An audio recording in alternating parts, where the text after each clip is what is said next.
మహాభారతంలో కర్ణుడు అనగానే మనకి దానవీర సూరకర్ణ గుర్తుకొస్తుంది. ఎందుకంటే అడిగిన వాళ్ళకి లేదనకుండా దానం చేసేవాడు. మహాభారతంలోని అరణ్య పర్వంలో కర్ణుడికి సంబంధించిన ముఖ్యమైన ఘట్టం. నాటకాలు సినిమాల వల్ల మనకు కర్ణుడు చాలా ఎమోషనల్గా ఏమీ ఆశించకుండా తన కవచకుండలాలు దానమిచ్చాడని మనం అనుకుంటాం. కానీ వ్యాస భగవానుడు రాసిన అసలైన ఇతిహాసంలో జరిగింది వేరు. కర్ణుడి సహజసిద్ధమైన కవచకుండలాల వల్ల అతడిని ఎవరూ జయించలేరని గ్రహించిన ఇంద్రుడు బ్రాహ్మణ వేషంలో వచ్చి వాటిని దానంగా అడుగుతాడు.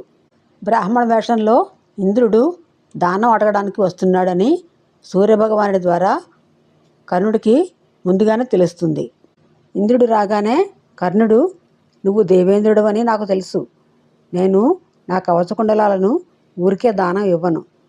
అలా ఇస్తే తీసుకున్న దేవేంద్రుడికి దోషం వస్తుంది కదా, కాబట్టి దానికి బదులుగా నీ దగ్గర ఉన్న ఆ మహాభయంకరమైన ఆయుధాన్ని నాకు ఇస్తేనే నా కవచకుండలాలను కోసి ఇస్తాను అని అడుగుతాడు కర్ణుడు.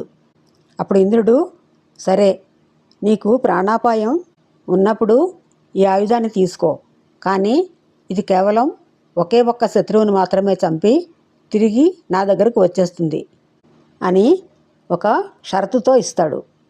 ఆ ఆయుధాన్ని తీసుకున్నాకే కర్ణుడు తన కవచకుండలాలను ఇంద్రుడికి ఇస్తాడు.